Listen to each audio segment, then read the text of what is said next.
For once, Nease is not going to give the introduction to the Section Y8 podcast. My name is Harb, and welcome to the Section Y8 podcast. And I just want to tell everybody that Day Vol is a noob. A noob of what? Just a noob. He's a total noob. He's a Disney noob. He thinks honey buns are trash. I think he's got a little bit of a buzz on the butterbeer down there in Orlando, which is fine. You know, he's having a great time with the fam, you know, but he just needs to watch where he's slinging that word, because it's going to come back and bite him in the rear eventually, because he's a noob and honey buns are elite. And I just wanted to say that. I don't really like honey. I mean, I would eat them, but there's several other Little Debbie snacks that I would eat before a honey bun. Here's my thing. Have you ever popped one of them things in the microwave for about 15 seconds and then got you a little glass of milk with it? They're good, but listen, I have no idea what you're talking about, but I heard Little Debbie, and if we're not talking about fudge rounds, we ain't talking. Fudge rounds are elite. They are in the same tier as oatmeal cream pies. And I would personally put honey buns in the tier directly below that, but they're not far off. I don't know what else is in that tier, but they're somewhere in that 3 to 5 range. I'm a Swiss roll and fudge round guy, so fudge rounds are elite. I also like a zebra cake. Oh, zebra cakes are number one, yes. Which I have an emotional attachment to those that I don't know if I can talk about on air. Young probably put 2 and 2 together. It involves special vitamins, but yeah, those are elite under those circumstances. Well, Harb, you're hosting the show. What are we talking about this week? Well, we can talk about how classic the Vols looked in the Sweet 16. I don't think anybody wants to admit it, but we all saw it coming. It's the craziest Final Four of all time. We'll get into that. We also have volunteer baseball and softball on the docket. And Major League Baseball starts tomorrow, or if you're listening to this today. So happy opening day. We also have a little bit of a WrestleMania preview that we'll kick around towards the end of the show. And as Nease holds up a WrestleMania 27 cup from 2011, that's a great cup. The Georgia Dome. Look at all the Hall of Famers on here. Yeah, Edge. If y'all are listening, it's a cup that has Cena, Randy Orton, The Rock, Alberto Del Rio. Is he still in prison? Maybe. Look who it is there. R-Truth. My dog. The Miz, Triple H when he had hair, Big Show, Rey Mysterio, the Phenom, the Undertaker. It's an elite cup. Kofi Kingston. Kofi Kingston. John Morrison. Why? I don't remember why John Morrison was on there. I don't remember. I'll have to go back and look. I don't remember what match he was in. He was probably in the Money in the Bank like he was every year. I bet it was the match with Snooki. Snooki was there because I got up and went to the bathroom during. She had a match or a, what do they call it? Intergender. Oh, can't say that. Intergender match. I can't remember. I'll have to look that up. We can say anything. We can say anything we want to on this. Yes, we can. Podcast. Harbin, where are we going with this thing? We probably can, because nobody's listening. But for the very few that are listening, this past Thursday, the Volunteers men's basketball team took on the Florida Atlantic Owls, and fill in the blank. I'm gonna start with Nease. What were your thoughts on the game this past Thursday night? Well, it was. I watched the game from my grandparents' house in Cott County, so I had limited to zero. I had some cell service, like I could get on some apps, some of the text messages came through. Sometimes they didn't. It was our Wi-Fi up there. It's hit or miss. I think it's HughesNet or something like that. So that is rural county yes, to a T right there. but that's all we can get out in them parts. But it was kind of nice to watch a game, and I don't think I really checked my phone until the second half, so I didn't even like pick it up for the most part. But it frustrating, I guess, is a good word to say. I mean, the Vols led most of the game until about halfway through the second half, maybe. For whatever reason, in the second half, they just, again, like I've said on here a bunch over the last few weeks, and the thing that worried me about this team came to fruition. They just could not put the ball in the basket. They just, it's not like they were taking bad shots. They had good looks. They were trying there for a while with some success to get the ball down low, and they kind of went away from that just a tad. I don't know. It was just, I had a little bit of a worry about this game going into it, just because Florida Atlantic was playing pretty well. And when you look at them on paper, they're a pretty good ball team coming into the game with 33 wins. 34 going into the game. 34. Okay. Well, I believe they are now 36-3. Right. So they've won a lot of games and only lost 3. And I don't care what conference you play in. You know, Charleston was like that. Obviously Florida Atlantic was like that. They're a little bit better, but these guys can play in the rankings. They were pretty highly rated. They were top 30 in most major categories coming into the tournament. So they're not, in my opinion, they're not a bad team. I mean, they were a 9 seed, yes, but I don't know that you could look through this tournament. I'm looking at the bracket right here. Teams 1 through 40 this year, and I think it's something that's been trending this way in college basketball. You could throw a blanket over them. I mean, there's just no separation in these teams. Even the Alabamas and the Houstons, they were good, but is there really that much difference in them and Michigan State? I mean, not really. Not in my opinion, but that's what happens when you get in these tournaments like this. You can basically throw the seeds out the window. Florida Atlantic made a bunch of shots in the second half. Tennessee didn't, plain and simple.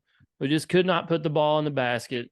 I think we were, and my uncle said this is when we were watching the game, I think we were up like 43-39, and they came back from commercial break, and the announcers were just loving it. It was getting to be a close game. Brian Anderson and all those guys on True TV, TBS, whatever channel we were on, we're just loving it. And they said Tennessee's tightening their laces up, and it was like from there on out, we could not throw the ball in the basket. It was incredible. I think we went the last 17 minutes of the second half and scored 14 points. 14 points in 17 minutes. I mean, if you want to look for anything, you can talk about Rick Barnes not calling a timeout, Rick Barnes sitting down, Tennessee offensive scheme. I mean, whatever it may be. So, guys, sometimes you got to shoot the basketball and put it in the basket. Plain and simple, and Tennessee didn't do it.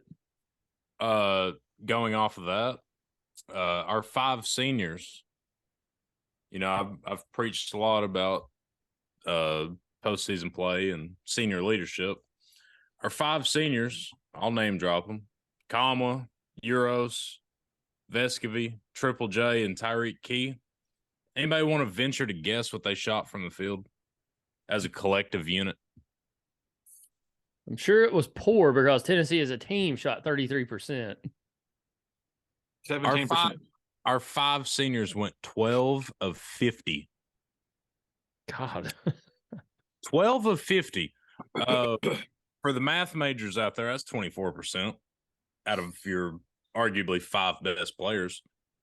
Jonas Adu in 21 minutes was our leading scorer. He had 10 points on 4 or 5 shooting. Yeah. You deserve to lose like that. You deserve to lose. You can talk about, like you said, Nease, the timeouts, the getting the stop. your 5 best players shoot 24%, you're cooked. I don't give a damn who you play. Yeah. Julian Phillips played 12 minutes, didn't score either. That's our 5-star freshman. For those that haven't been keeping up with it all year. Yeah, it's ridiculous. I wasn't really that. I was pissed off for about an hour after the game, but after it, I got over it. But I didn't really look at the box score. After I just looked at the box score, I just got mad all over again. I didn't realize Vescovi shot as poorly as he did. I felt like he hit more shots than that, but he didn't. Anyway, that's humiliating. Big Montana, you watched the game. What do you think about it? I watched the game from Marie's Old Time Tavern on Central Avenue, and wow, Marie's, really? It was a classic. Well, we had planned on going. That's my spot. Sorry. So we went to. We're going to Yeehaw, and there's 8,000 people there. So we ended up at the German bar, Brewhaus or whatever. Hillsborough. Anyway, it had a decent venue, but like the beer is horse piss. So we were like, let's call Marie's Old Time Tavern and see if they have TVs, because I hadn't been in there in like maybe 8 years. So we ventured over and we watched the game there. And as soon as I walked in the door, I heard, Nease ain't with you, is he? And I said, no, he's not here tonight. Amanda Moore says hi. Great. Anyway. Anyway, so we watched it there, and I sat there and watched. She's one of the 2 people I've shunned this year, by the way. Good. I won't name them right now. Or last year, I mean, sorry. Right. I understand. You know, I don't understand how we keep having these opportunities land in our lap, you know, and just sucks. I mean, because if you take the Final Four right now and you say Tennessee had to play each of those teams, Tennessee would probably be favored in every game on a neutral floor. You could definitely say that in November, if we played all those teams, Tennessee would be favored against all of them. Of course, these teams have got hot, you know, in March, so it might be closer than what you think. But, you know, it just doesn't make sense. I've had a great time bashing Barnes this season. It's been fun. But you know, you guys are right. It comes down to putting the ball in the basket. It comes down to players. And I just don't think our players are tough enough. I don't think they're mentally tough enough. I don't think, I don't know, you know, some players have it and some people don't. And, you know, we can go out here and get up for Bama and beat them and Dixieland Delight and light some cigars and then go on the road and play, you know, a weak Kentucky team and get our brains beat in. And it sucks. I don't have an answer for it. But like we said before this started, it wouldn't surprise me if Tennessee lost in the round of 64. And it wouldn't surprise me if Tennessee made the Final Four. And, you know, they really had a great path to get there this year. And if they played half as good as they played against Duke, they would be FAU. That Duke game was great. They controlled the entire game, every aspect of it. And it's just like, I don't know if they thought, well, shit, this is a 9 seed or what, you know, we just made the Elite Eight by beating Duke. Well, you didn't. So it just sucks because it was there. It was definitely there for the taking. I know a lot of people are liking Kansas State, but I, you know, I really wasn't that impressed with them. I think we could have probably beat them too. But we'll never know. Yeah. I think the biggest theme here is that we always run into a feel-good story in March. Or maybe not a feel-good story, but like one that people want to see. If you look back in 2018, is when we got beat by Loyola Chicago in the round of 32. Sister Jean. They were, I believe, an 11 seed, went to the Final Four. The only exception in the last 6 years or 5 years, I guess, would be in 2019 when we lost to Purdue. And even then, a guy that was not on our scouting report hits 9, scores 27. Yeah. Go to the next round.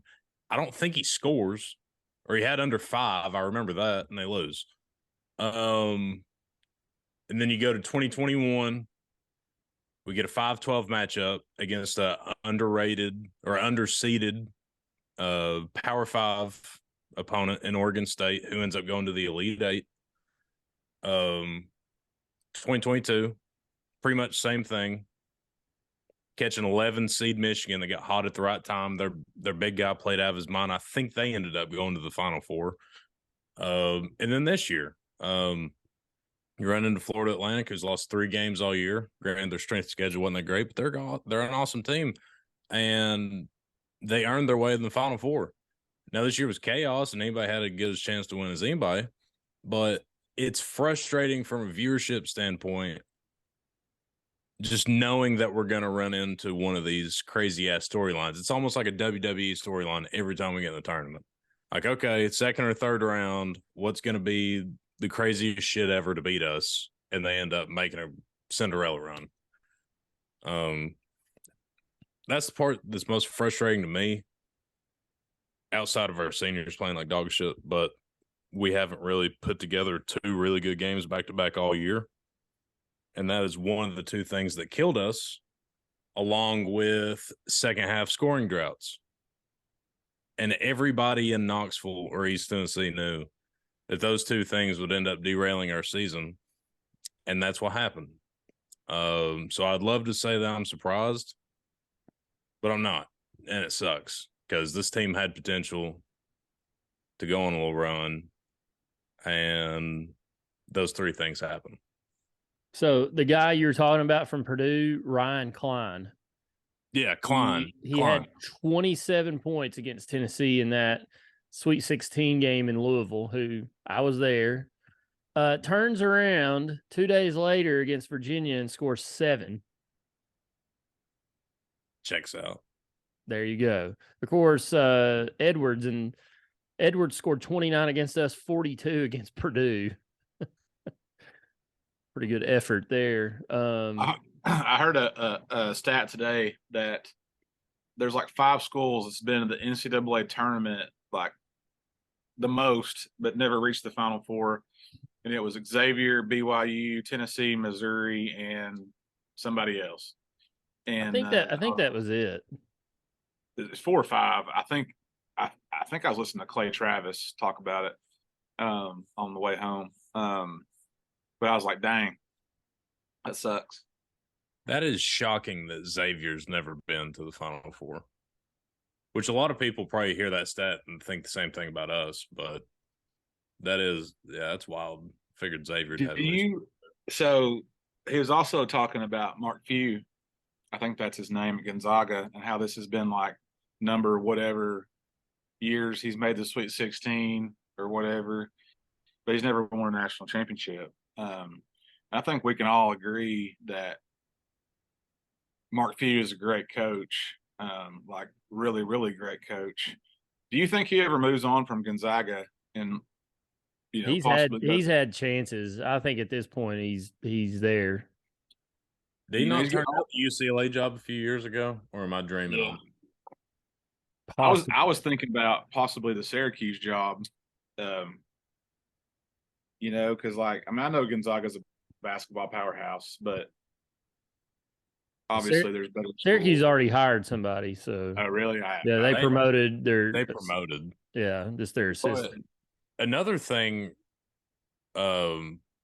Gonzaga right now, and you could even go back 10 years. Gonzaga is a significantly better basketball school than Syracuse is. Like Syracuse is just a brand name, which we can get on a whole nother topic. I don't even know if they earned that borderline blue blood name because they got one championship from Carmelo Anthony, and that just kind of pushed them through there. I would put them in there with the team. Like UConn's in the Final Four, but I don't consider UConn a blue blood. They've won a couple. What have they won? 1 or 2 national titles as a program. They've won 4. Oh well, never mind then. No, they're in that tier. I missed that. I missed that one. Then my bad. If they win this year, it will be 5 in the last 25 years. I knew they'd won 2. I don't remember the others. I got to look these up. And easy math, that's the most in the country. Nobody since '99 has more than 3. I believe it's either Kansas or Carolina have 3 right now, and UConn has 4. Duke have 2? Well, I forgot UConn won it in 04 and 11. I was thinking 99 and 14. I forgot about those 2 in between. So you're right. They won it with Kemba Walker, right? That was in 11. Yeah, and then in 14 was when they were like a 7 seed or something with Jeremy Lamb. Didn't they beat Kentucky that year? Didn't they win the national championship and the women also win the national championship in the same year? Oh, I'm sure.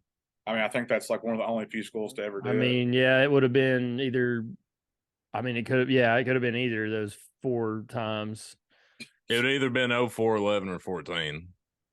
Maybe every time. I mean, it could have been 99. I know Tennessee didn't win the women's in 99. They won 96, 97, 98. So I don't know who won it in 99, to be honest. I really don't. Yeah, UConn's squarely in that conversation for blue. Yeah, they are. I'd forgotten 100%. About those 2. But yeah, you're right. Syracuse is one of those that I wouldn't think would be in there. I know Big Montana mentioned this. I looked it up. And I don't know if he saw it on this, but Nathaniel Rutherford, who used to have a Tennessee basketball podcast, but he a big basketball guy on Twitter I follow, and I've had him on the show last year a couple times to talk Tennessee basketball, but he wrote an article today on pretty much the state of Tennessee basketball. It's a good read. I posted it on our Twitter account, but in the article he puts Tennessee has the 4th most NCAA tournament appearances in men's basketball without ever making the Final Four, now at 25. BYU has 30, Missouri 29, and Xavier 29. I mean, Tennessee's been to 25 tournaments now. I mean, we've been to the Sweet 16 a handful of times, Elite 8 once. We just can't knock down the door, and that's what this article's talking about. But it's like you talked about a minute ago, Harb.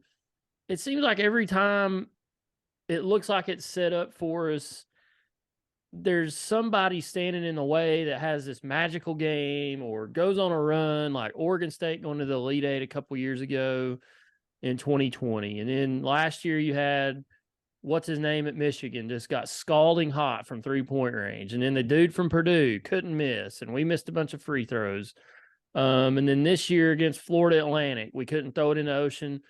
One thing that wasn't talked about enough in that game the other night was how poorly we rebounded the basketball, which is shocking to me because this team hardly ever loses the rebounding battle.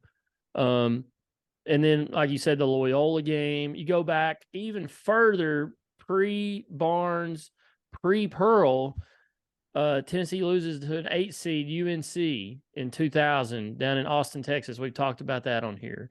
We lost a heartbreaker the year before that in the tournament to Kevin Stallings in Southern Illinois in the first round as an 8. We were an 8 seed. They were a 9. It's just something all the time with this program. I don't think it's I think at this point it creeps in everybody's mind, but I mean, this program right now is on too good a footing to go into these games and be afraid or be nervous, but it's got to be I know it's in our minds because we talk about it on here, but it's got to be in people's minds when they go, and I mean people around the program, in their minds when they go into these games. But it's just, in Nathaniel Rutherford's article, he talks about, the numbers say, and I had the guys from Hoop South Bend on here a few weeks ago, the numbers tell you that you keep putting yourself in this position, at some point you're going to knock the door down. But I'm starting to ask, win. I mean, this is the 5th tournament in Barnes' 8 years. 2 years they didn't go after he first got here, 2020. Nobody went. So 5 out of the 7 tournaments they've been able to go to, they've been in, and they've had really good positions in all of those tournaments. I think the worst one they've had was probably 2020 when they were a 5 seed and lost to Oregon State. That's been the worst. I don't know, guys. It is frustrating. And you look at this Final Four, it looks like a freaking NIT Final Four. Miami versus UConn. I mean, with the exception of UConn, San Diego State and Florida Atlantic. It just shows you how topsy-turvy college basketball is right now. But it is frustrating because Tennessee's got such a good program right now. We got a good coach. We got good players. It's stable. We win a bunch of games every year. We sell out Thompson Bowling all the time. We get a good draw in the NCAA tournament. We just can't get over the hump. Sad. Yeah, it is sad. That's a good word for it. And I've went up and down on how I feel about this whole thing this past week. But there are a few things that remain true. Bowling and I were talking on Twitter the other night. I forgot exactly what sparked the conversation, but I told him, I said, it's who we are until it's not, and it is what it is. And it's okay to be upset with that in the moment, but we all know it, whatever sport it is. And I said this at work. We're talking about it, and like everybody at my work, I got left and right. And they're like, man, we made the Sweet 16. Great year. And I got guys like, well, that's all we can ever do. And like, it's okay to be pissed off that we didn't go any further in the tournament. And it's okay also to be proud of making the Sweet 16. But it's obviously how you feel about UT. I mean, I aspire to win championships. That's what I want to do in every sport. So it is what it is right now. We can't fire Barnes. We're not going to fire Barnes. I don't think that's the answer to actually fire Barnes, but I do wish some certain things would happen under Barnes to let us have more fun, like go to the Final Four. Yeah, I mean, it's just human nature to want more. That's what she said. It's always going to be the quarterback's fault, and it's always going to be the head coach's fault. That's the way sports work. Yeah, well, I mean, and that's human nature. I mean, you got to blame somebody, and you're not going to blame the 8 man off the bench that plays 11 minutes a game. You're just not going to. No. But I mean, it's. Go ahead, Nease. Well, I was going to say, I know you're the host of this week's show. You're like The Rock. I am, and I'm granting you permission to speak. You're like The Rock here at Wrestlemania 27, the host. If you're some man who interfered in the main event. Sidetrack there. My question to you all, I actually got a couple, but we'll start with this one. I went blank. I was thinking about The Rock, and I went blank. Good God. Let me ask this question this is first. Why you're not hosting. I'm slipping in my old age. First, I'll go to this question, and I'll come back to that question. Do you all approve? Let me start over. I remembered the first question now. My God. I hear this a lot all the time. Not just from not you all, but just in general. But I need answers because nobody ever answers me. What is wrong with Tennessee's offense? Like, I keep hearing all the time, like, Barnes needs to change his offense. Change what is my question. Well, if you ask Austin Hayes, it's a 3-man weave at the top of the key. The post players don't move, and we end up throwing up a bad jumper. That's what he says. He's not wrong. He's not. I think his takes are exaggerated. But he's not entirely wrong. A few things that could be better. We'll word it that way. this team sucked at getting to the foul line. We didn't have a single guy that could put their head down and go get 2 free throws when we needed that. Outside of Vescovy, who love him, hate him, whatever, super streaky. Don't have a knockdown jump shooter. We don't. Tyreek Key was supposed to be that guy. And I was his biggest critic all year. He disappointed most of the year. He had some good games in the first and second round. Another thing, outside of Kama for about 4 games, we didn't have a big guy that we could consistently go to and get a bucket in the post. So it's not. I don't think it's schematic. I don't think it's schematic issues. Yeah, you're talking more. You're talking more personnel. I think it was execution issues instead of schematic issues, because there are a lot of teams that made it past the Sweet 16 that just had guys making plays, and the scheme wasn't all that elaborate. They just had guys making shots, and that's what it boils down to. You can draw up the perfect play, but if you miss a bunny, it's the same as dribbling it off. How many shots did Tennessee miss in the first half? Go back and think about that. How many shots did they miss around the basket? Like 5-footers?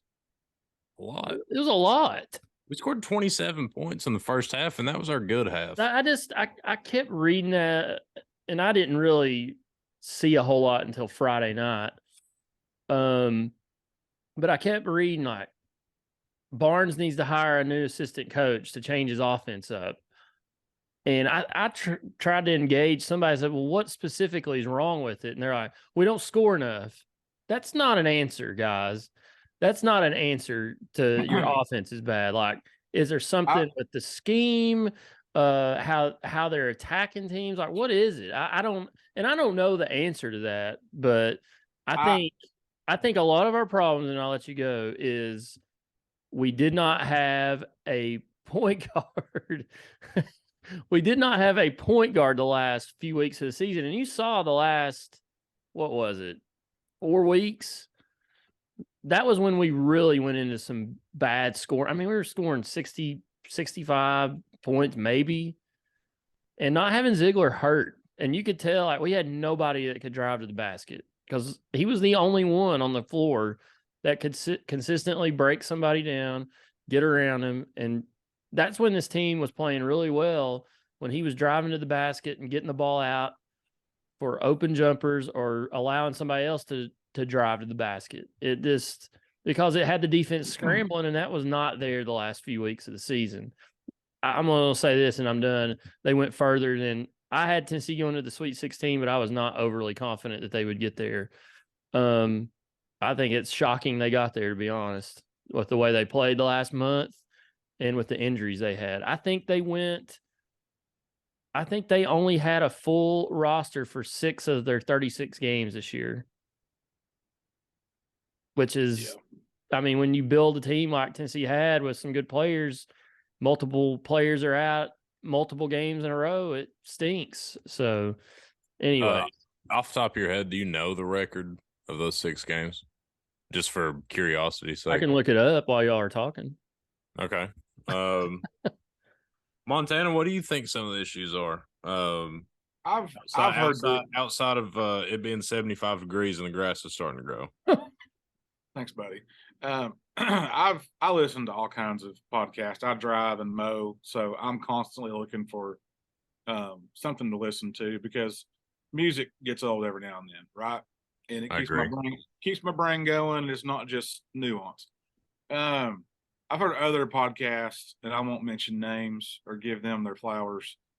Some are good, some are bad, but they talk about Barnes being so defensive minded that a lot of guys can't play the defense that he requires for them to be on the court. Therefore, they can't get in an offensive rhythm to be a offensive player.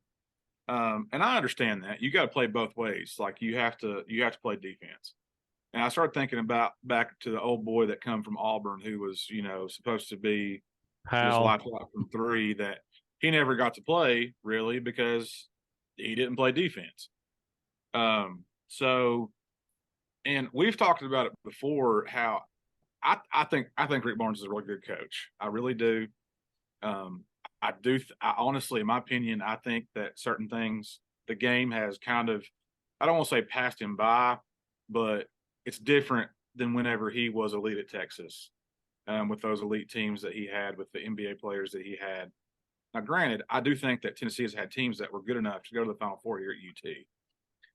But getting back to what I was saying, I think he's so much of a coach, and he cares, and he gets in everybody's rear end, that kids are almost uptight and they don't relax to get into a rhythm.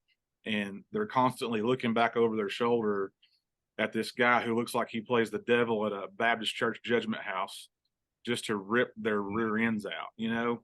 And I don't know, but then, like, man, I don't want to call these kids losers, because I don't think they're losers, because they're you know, going to school, playing ball, so they're somewhat good, like they have to be. But, like, I just don't think any of these guys have that killer mentality and, like, the pride, and, like, you know, like, you look back at some of the 90s football players, they would have literally shot someone in the head for the power T. Like, these guys got down for it, man. And you look at, you know, players that played for Miami, they're still like that. They throw up the U everywhere they go. And I think now we've gotten to a phase of college athletics where it's just a pit stop to the next stop, or they don't. Pride is something that is not on young people's minds as much as what it was before. Like, you got the opportunity to beat Kentucky, beat them, you know, like, and it's the same way with us in football. Like, you lost to Florida 11 years in a row. Like, this can't happen at UT. Like, you know, and I got more. He's not done, King. Talk about playing it out for pride one time, like a Kenny Chesney video talking about summer camp football.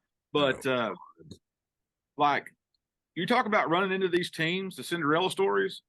Boys, we're running into teams that guys are playing their last bit of basketball they'll ever play in their lives. Therefore, they're laying it all out there on the line. There's a bunch of these guys at FAU after next weekend, they're going to sell insurance. Like, it's over. So that's a big part of what we're running into. These 9 seeds that haven't made the tournament and stuff like that. Like, yeah, these boys are laying it all out there.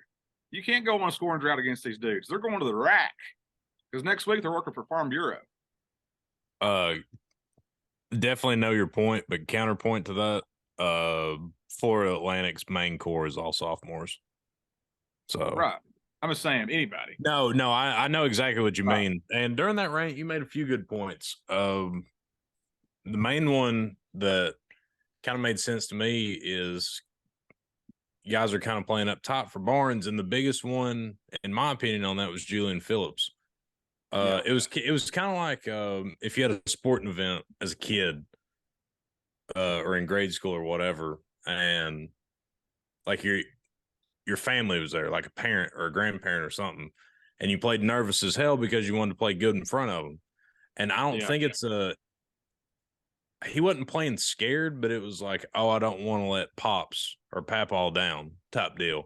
I think it was one of those. I think the players respect the hell out of him, but I think they're worried about screwing up while they're in.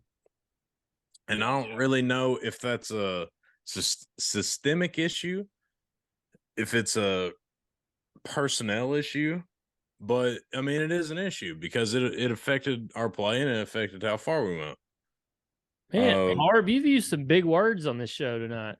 Well, I'm hosting, man. Systemic, schematic. My God. Listen, I didn't spend 4 years in Jefferson City just to party. I minored in school too. Good. I'm glad to see it paid off. Yeah. Good. You got me off track. Does Rick Barnes not look like a judgment house like Satan? Yeah. He really did. But I remember going to Holston Baptist, and they had a guy in there, because like they take you to, like, the devil plays like different roles in the thing or whatever. Then when they get to hell, the guy's wearing a Darth Maul mask. Well, like, like, I swear to you, man, every time I see Rick Barnes, I think about, like, the devil at Judgment House. That is good. Damn, I caught it right at the beginning of that, and you just threw me off again. There's another thing you said in the middle of that rant that I wanted to. Yeah, I don't know if that. I don't know. Nease, what do you think about Big Montana's big role? While I try to gather my thoughts. Well, he's not wrong. I mean, those lower seeds do play more, tend to play more balls of the walls, you might say, helter skelter, because they're lucky to be there. Most of them have to win their conference title to get there.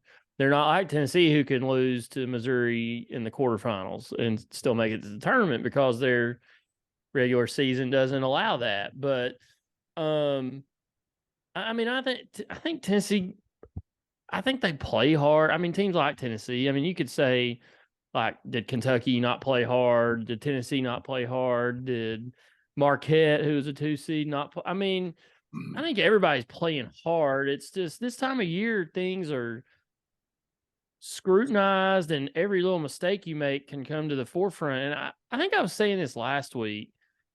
It seemed like every game, with the exception of like Gonzaga and Miami. No, I'm sorry, not Gonzaga and Miami. Golly, who'd Gonzaga lose to the other night? UCLA. UConn. I mean, that was a blowout. But most of these games, you'd see a team get up 14, 15, 16 points, and boom, within a little bit, it's right back to 1 or 2 possession ball game.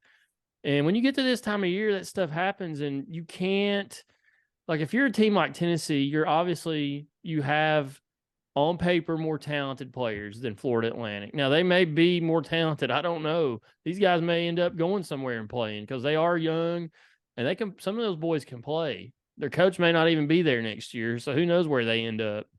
That Davis boy, or I think it's Davis, that guard they Jamel, got. yeah. He can play, dude. Yeah, he could play anywhere he wanted. He just ended up at Florida Atlantic. But I mean, you don't make shots, you don't rebound, you make mistakes. This stuff happens, and it seems more times than not. The Purdue game in 2019, Tennessee missed a ton of free throws. I think we missed 16, 18 free throws that game. That stuff gets you beat this time of year. We got out rebounded by a smaller team in Florida Atlantic. That stuff gets you beat this time of year.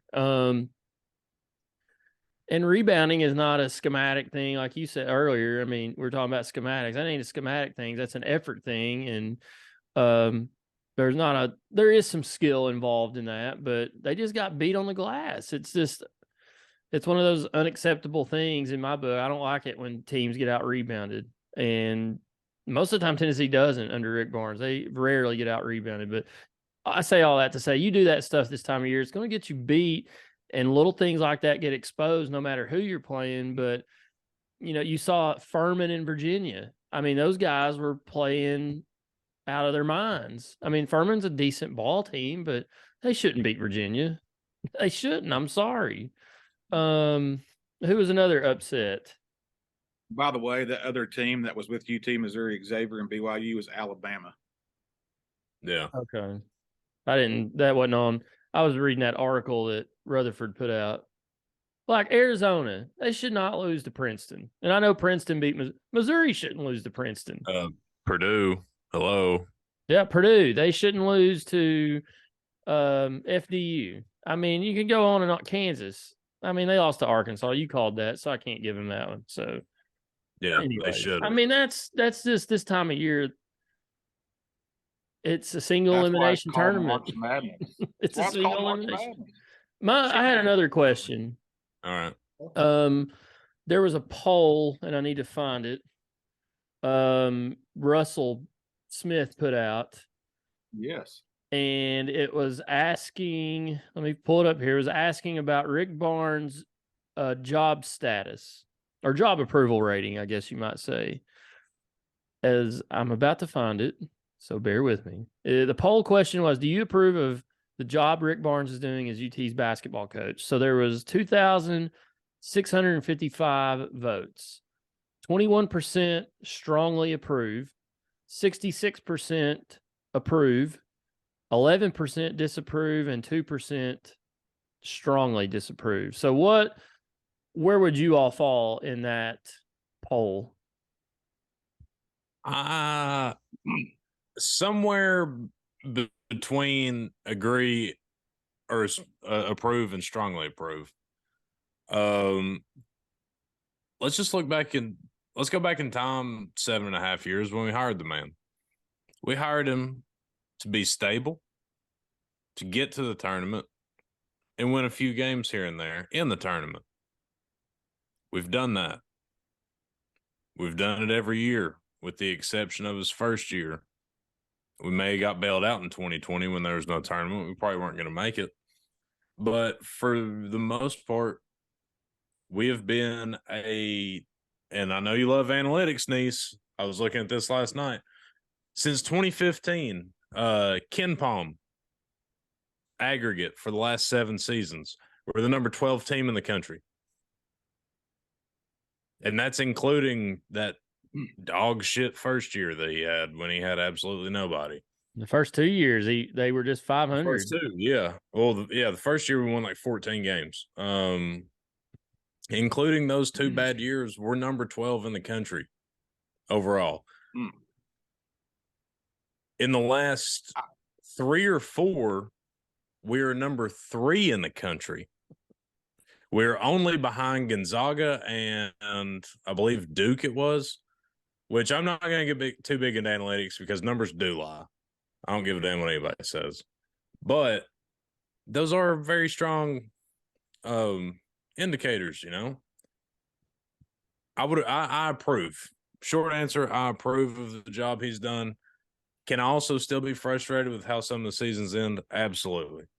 That's the difference between me being strongly approving. I'll tell you, I voted approve. And the only reason I didn't vote strongly approve is because we've not gotten further than we have. There you go. But I think approve is I love where this basketball program is right now. They just got to find a way to take that next step.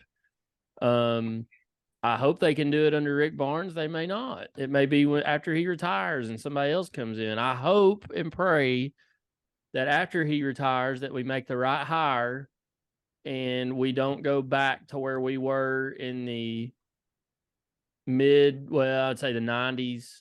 I don't think this program should ever fall back into that state of mind because I was telling my uncle Saturday when we were working up at the farm, Tennessee's not a blue blood, but they could be up there with him. We have the facilities, we have the fan base, we have the money, we have everything that a blue blood has except most of their tradition of Final Fours or national titles or conference titles. We have everything else. We've won big games in the regular season. We've won a bunch of ball games in our school's history. We have great players. Look at the banners hanging in Thompson Bowling Arena, for goodness sakes.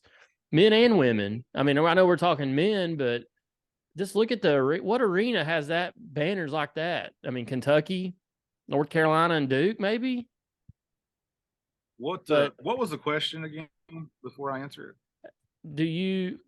What is Rick Barnes' job approval rating? Yes. Strongly approve. What were the percentages?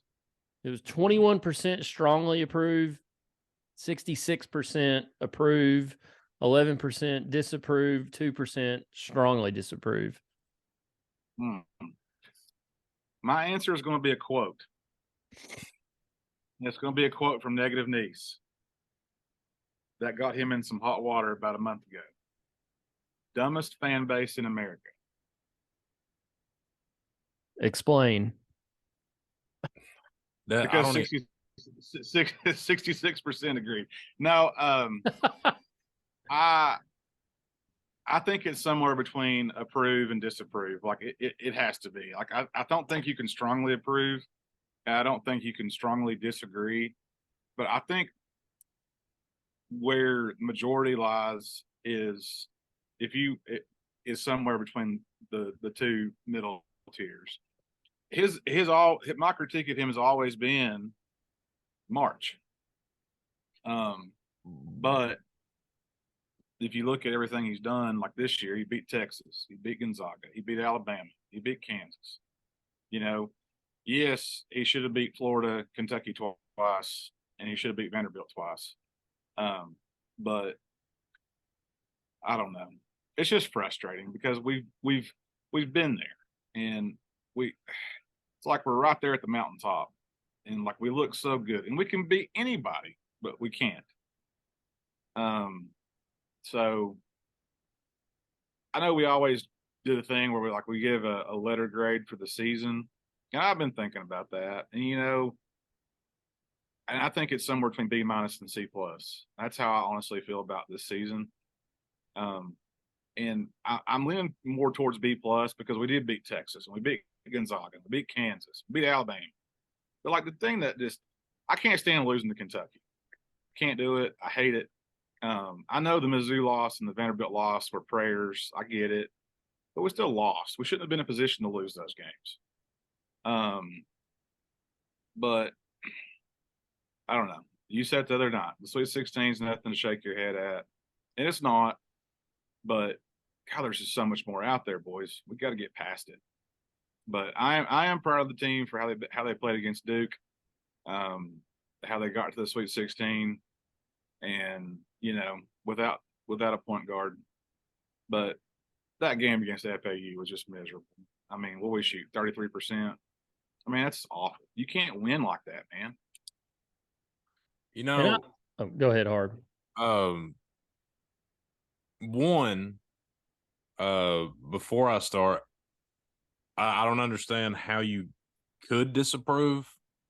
I want to know what you're basing that off of, based on where we were previous to him being hired, or how you feel today, like based on this season.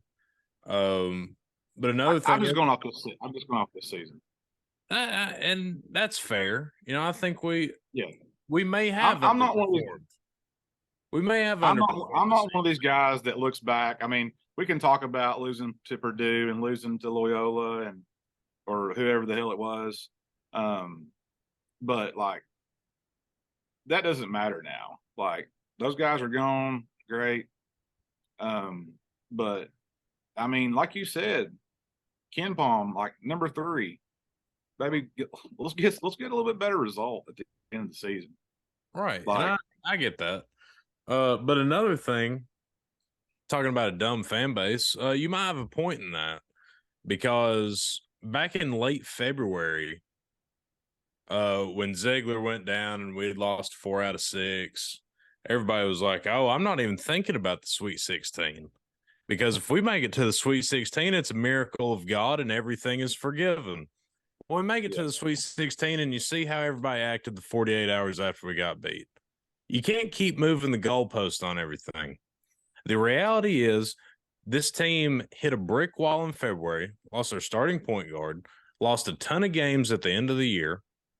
Everybody wrote them off, said this team's losing first weekend, and if they somehow get out of the first weekend, everything is forgiven. I approve Rick Barnes. I approve these boys, and I'm fine. Well, we beat Lafayette, even if they don't want to be called that. Piss on them. They're Lafayette. We come out, we spanked Duke's ass. Everybody's back on the train because we beat that damn Blue Devil jersey. Woohoo, yeah, boy. I was on the train. But everybody expected us to lose to Purdue if we got that far. Well, Purdue loses. Since we don't have to play big bad Purdue, everybody just expects that we're gonna damn Harlem Globetrot to the Final Four, and that's not the case. Coulda, shoulda, woulda. It didn't happen. Everybody that makes it to the Sweet 16 can play their ass off, and you never know what's gonna happen. Should have beat them. We won, maybe, probably, but we didn't. If we shot 50%. My point is, 6 weeks previous to that game, all of the naysayers were like, "Oh, if this team gets out of the first weekend, then all is forgiven." They got out of the first weekend because they won 3 games in February. What? They won 3 games in the month of February. Okay, that's not my point though. After that skid, it was like, if we get to the third round, all is forgiven.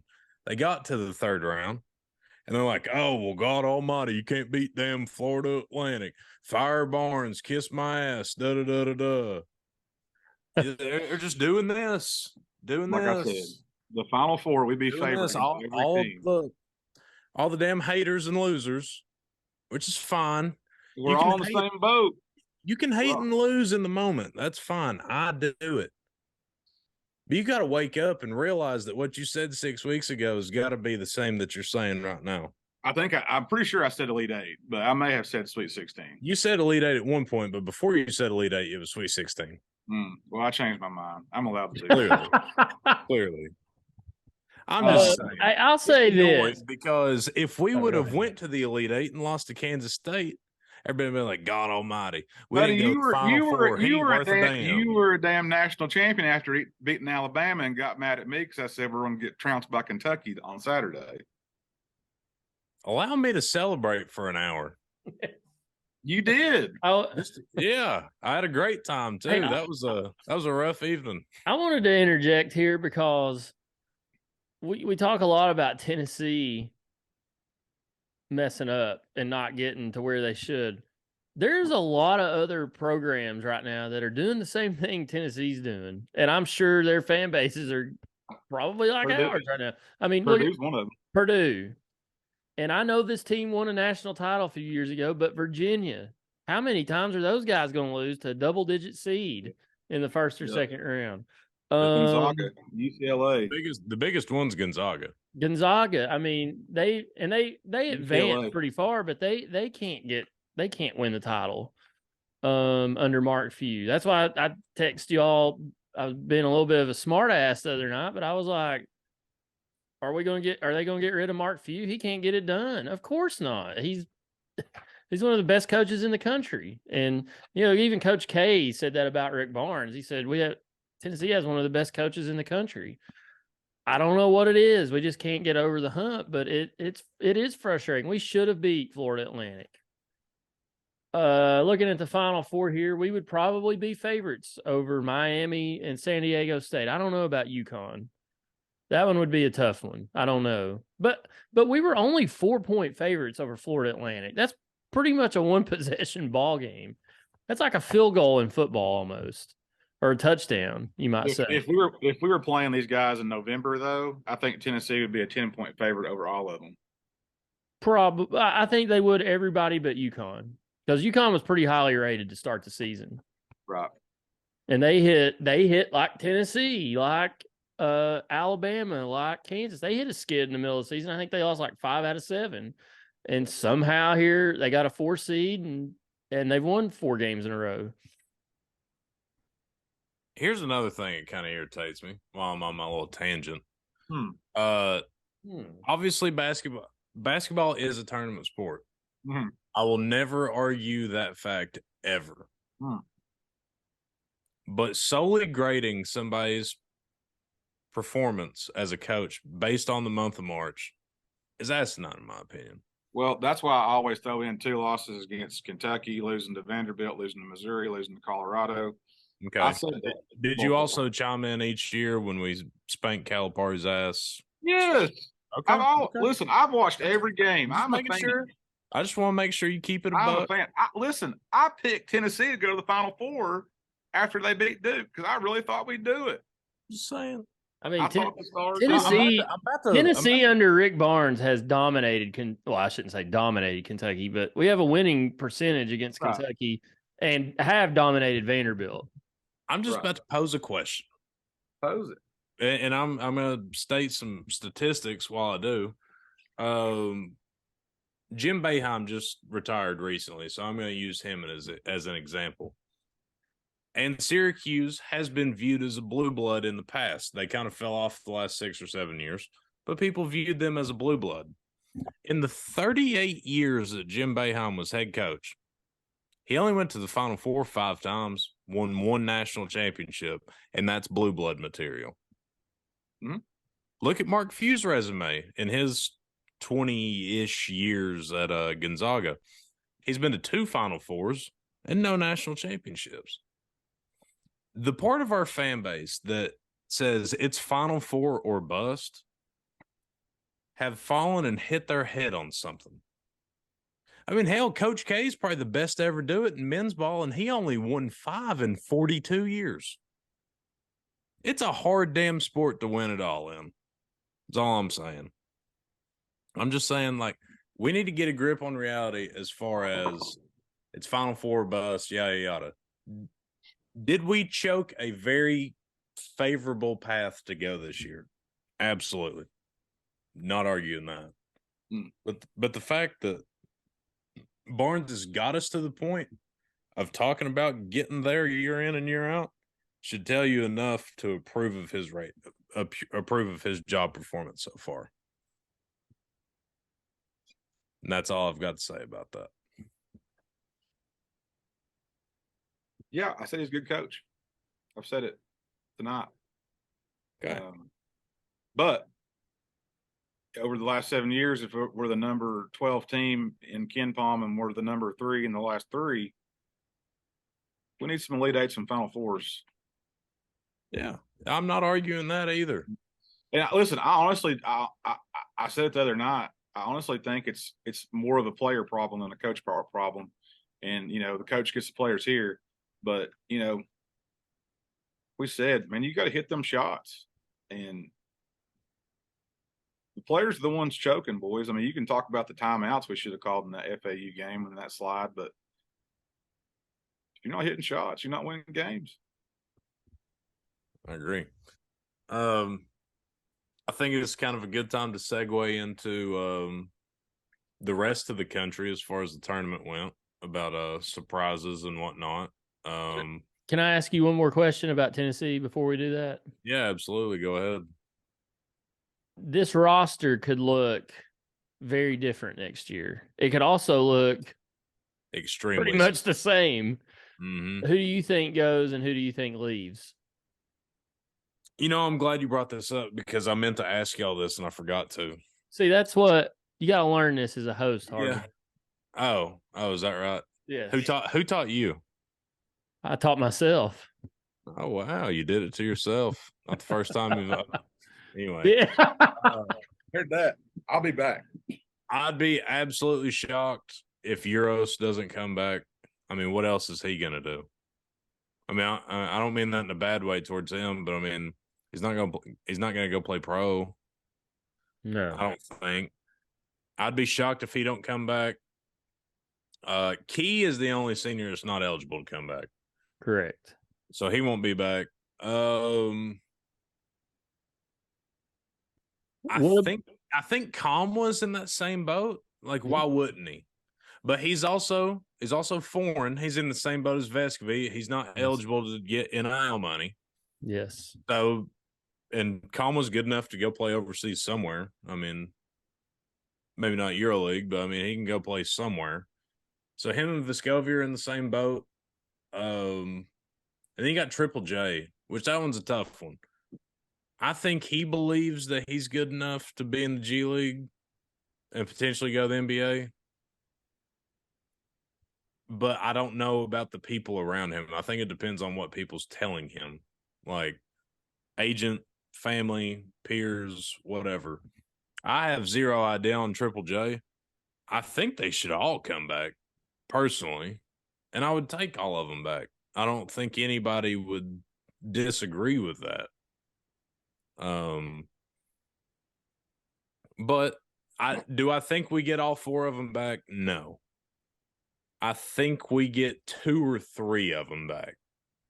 I think Euros is back no matter what. And I think at bare minimum, we get 1 of the 3 out of Triple J, Vescovy, and Kama. What's your thoughts about Julian Phillips? Does he come back? Where the hell is he going to go? That's what I've said several times. I mean, and I mean that no disrespect towards him as a human. Sure, he's a great kid. And he's a good ball player. Don't get me wrong. But you can't average 8 points and 4 rebounds as a 2 guard on Tennessee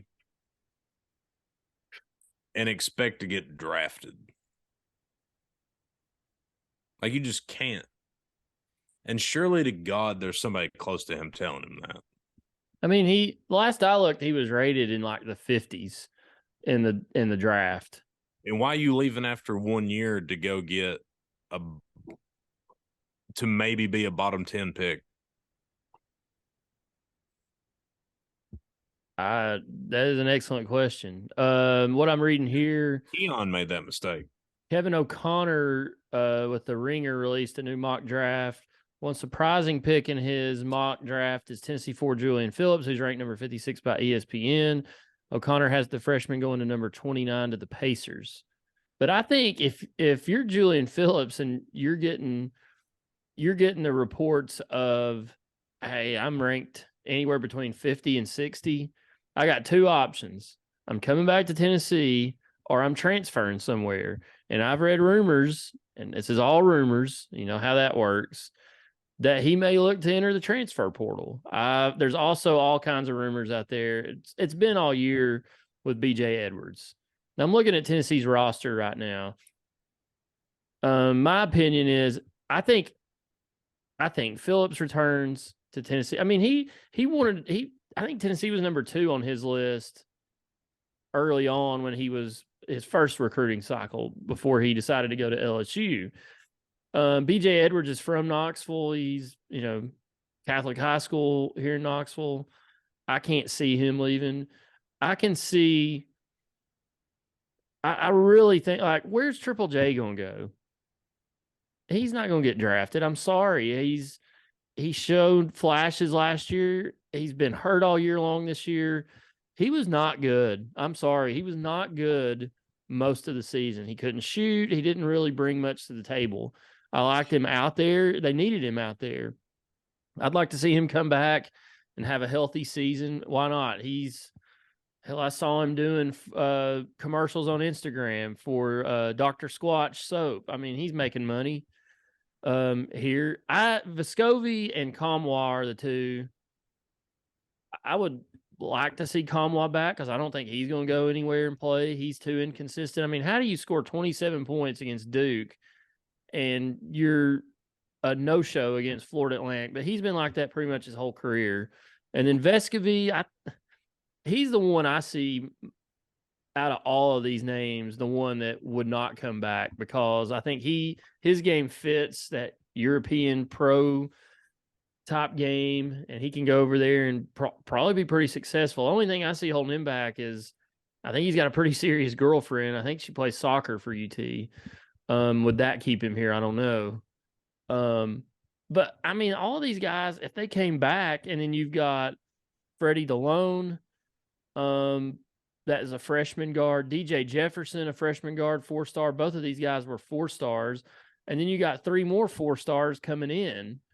I think Tennessee's class was rated 17. Some genius on Twitter said that Tennessee's recruiting has really taken a downturn recently, where we're still ranked 17th in the country. There's 350-something Division I men's basketball schools. Come on, dude. Sorry, we didn't get a 5-star this year. We've got how many on our roster? 3. So, yeah, I don't know. I think it's going to be interesting within the next 2 weeks, I think, to see what everybody does because everybody could leave. Phillips could transfer. Edwards could transfer. Kamwa could leave and go pro. Vescovi, Triple J, Urosh. I'm going to be honest. I don't really care if Urosh comes back or not. I'm tired of that guy. What in the world is that guy doing? I appreciate the physicality he brings, but he's just coming down like clotheslining people, running people over. What are you doing? What are you doing? And I'm sick of that stuff. I like that edge like Tennessee baseball had last year, but he crosses the line. You can't do that stuff. Well, I mean, would you rather have a guy that may or may not cross the line, or would you rather have some big men that are going to be soft as baby shit? Because we've got both. That's my point. I mean, okay, so what I'm about to say is going to lead me to another point. Urosh was the only one that would put a body on somebody in the FAU game.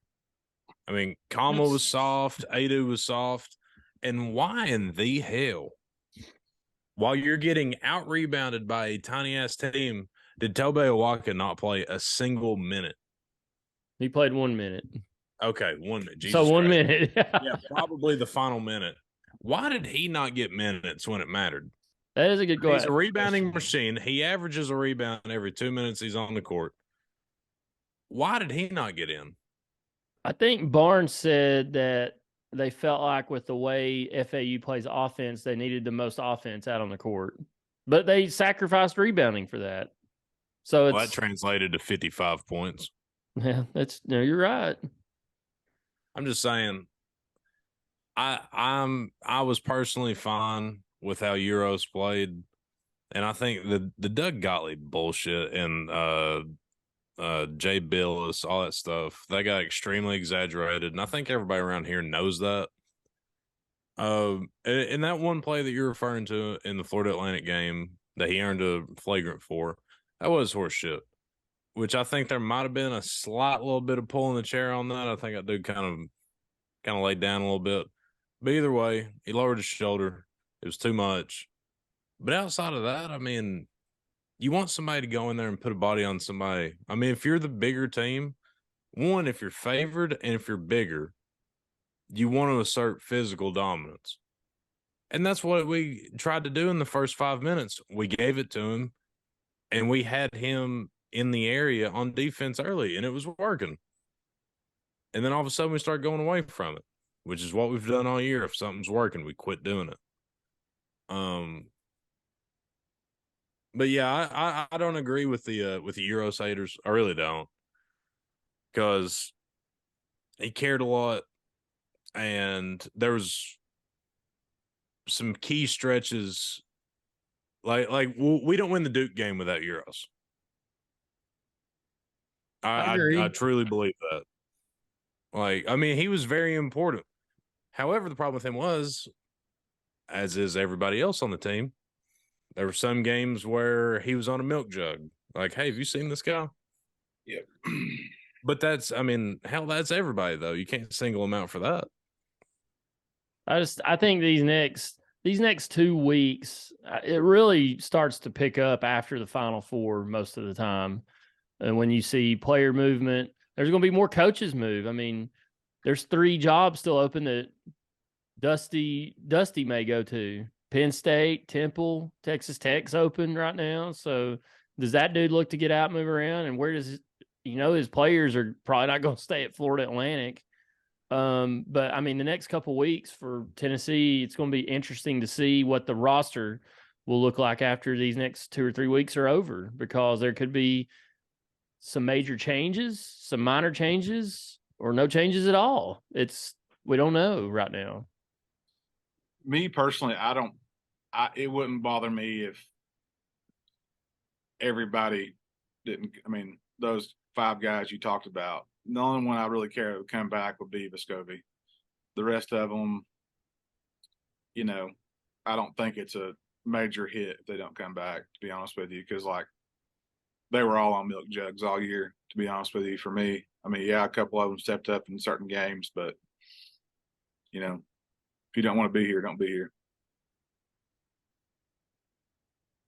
It's also fair. I honestly think the only guy on the team, you can argue Euros, but the only guy all year long that always put forth the effort. He missed some shots, but the guy that would always lay out would be Vescovi. I think he's the workhorse. I think he's the glue guy. I said it at the beginning of the season. If he's hitting shots, everybody else is hitting shots. If he's not, then nobody else is either. And I really do think that. And I like him. I'm glad he come here. I wish he had more to show for it, but you know what? He's got an SEC championship ring, and he was a big part of that. So I do hope he comes back. I'd like to see another year. I think we all would. I just think he's the biggest coin flip per se. Yeah. Of the whole. Well, somebody was talking about it because his parents come to his senior day, and I don't know if that was just in case or if that was a done deal type thing. Right. And Kalma's mother also came in from Finland. So Yeah, we don't know about that either. right. John Fulker's But, parents were at his first senior day too, so that's kind of hard to read on. I mean, hell, that Well, boy's from Kingsport. I was That's a gonna say little bit they're an different. hour and a half away. Yeah, that's a little different. I'd hope to be at every game. Yeah. But the biggest thing with our foreign players, i.e. Euros, Kalma, Vescovy, they're ineligible to get NIL money. Yeah. Which I'm sure, I mean, it wouldn't shock me a bit if the university was figuring something out for them. However, on paper, they ain't making no money, and Vescovy 100% can go make money tomorrow playing basketball overseas. And hell, he could probably go G League too. I don't know if he's quick enough to be in that league, but he can easily go to Europe and make a very good living playing basketball. And I think Conway could make a living playing basketball too. I don't know where at, but I don't know. That's the variables. Phillips isn't going to the draft. He may transfer. He ain't going to the draft. I think to get to this point in life where he is, you gotta be smarter than that.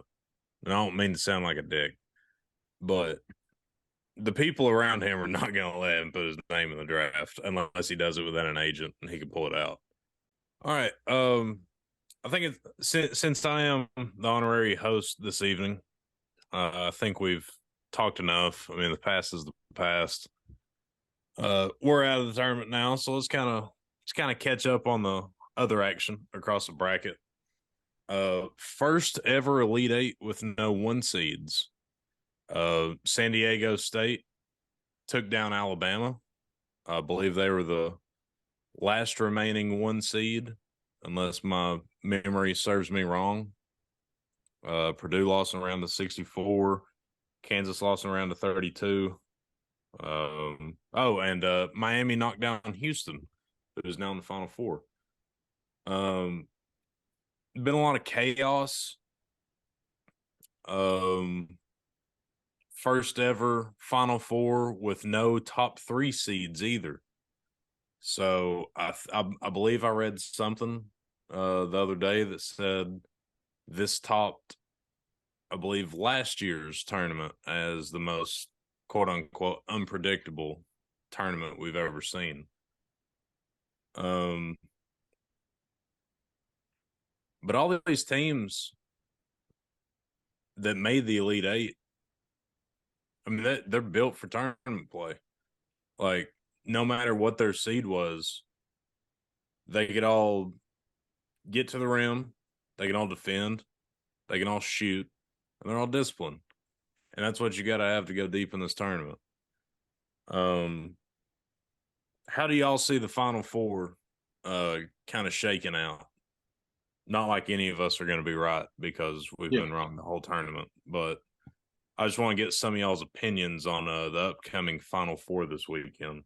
Montana, we can start with you. So UConn plays Miami, right? Yep. And Florida Atlantic plays San Diego State. I'm gonna roll with Florida Atlantic going to the championship game because why not? I know everything about this tournament. I had my national champion for 5 hours from the first tip. I have UConn beating Miami because why not? And then I have UConn winning the whole thing because Day picked it like 2 weeks ago, and it sounds smart. And I'm gonna go with that just so he can say he did it and I did too. And that way, if I'm wrong, I have somebody else to take the blame with me. A lot of people forget that this UConn team started the season 14-0. I know. And we're top 5 for a while. Yes. And a lot of people, and I'm not just talking about casual fans, I'm talking about media too. They want to take conferences, like Power 5 conferences in football, and automatically assume that those are the best 5 conferences in basketball as well. When in reality, there were clear-cut 3 conferences that were better than any other conference this year in college basketball. And in no order, Those were the Big 12, the SEC, and the Big East. The Big East was a gauntlet that a lot of people, especially in this region, don't pay attention to because majority Northeast. The Sweet 16 had 3 Big East teams still alive because that conference is deep. And UConn got in there, and Danny Hurley came out and said this, I believe, after the Elite Eight game. He was like, look, man, like, we started the season off hot, and then we got in there with them Big East teams, and we was getting our ass beat every once in a while. And now we got back out of conference, and we're kicking the shit out of folks. I'm paraphrasing, but that's what he said. And that's exactly what they've done. I think in the how many games they played so far? 4. Mm-hmm. In the 4 games they've played this tournament, they've won by an average margin of like 21 points. They're one of the very few teams that have blown teams out in this tournament. Yeah, like Iona, they beat by like 18 or 20. St. Mary's, they won by at least 14 or 15. Arkansas, 20 plus. Gonzaga, they beat by 30. Like, they're deep too. Like, they can go 8 or 9 deep, like, very, very talented. Is it smart to say that you can just pencil them in as champion? Absolutely not. Because not this year. Because the way this tournament's gone, hell, it's going to be Miami and FAU in the Battle of South Florida and Houston, Texas. I mean, you could look at this and say it's kind of like Big Montana was saying with Tennessee. I mean, UConn would probably be favored against these other 3 teams. Does that mean they're going to win? Absolutely not. Not this year. I mean, absolutely not. They're talking about how this is the if you ever want to go to the Final Four, this is the year to do it because ticket prices are like $77 get-in price. Cheaper. They've gone down. I saw some about an hour before we started recording tonight for $40. Yeah, if Texas would have made it, it would have made it like $300, $400. Yeah, just because everybody in Texas would want to go. So just think if a team like I'm going to say obviously Tennessee because we've never been, but looking at others like Kansas State wasn't far away from Houston. Arkansas is not far from there. Yeah, I mean, let's say like Creighton, they're in Nebraska. They're not too far away from Houston. But then you've got, well, really, that was it. To be honest, Gonzaga is pretty far away. Like UConn is we say they're a blue blood, but they don't have that many fans. Like, there's tons of Tennessee fans. There's tons of Texas fans. There's tons of Kansas, North Carolina, Duke, whatever. So UConn's not going to bring that many people down there. I think a thing driving the cost down too is one. I mean, there's just not a lot of demand, but there's not a lot of demand because of the names of the teams. I mean, your casual, like I went to the Final Four in 2007. It was Georgetown, Ohio State, UCLA, Florida. That was the year Florida won their 2nd title in a row. Those are some big names right there. So casual college basketball fans would want to go to that. Does a casual college basketball fan really want to go to Houston to watch Miami and UConn and San Diego State, Florida Atlantic? No. I would venture to say no. For the degenerate gamblers out there, UConn is a 5.5 point favorite against the Miami Hurricanes on Saturday, and San Diego State is just 1.5 against FAU. Wow. These lines say a lot. They really do. Nease, crazy. What's your opinion on the Final Four? How's it going to shake out? I will be watching.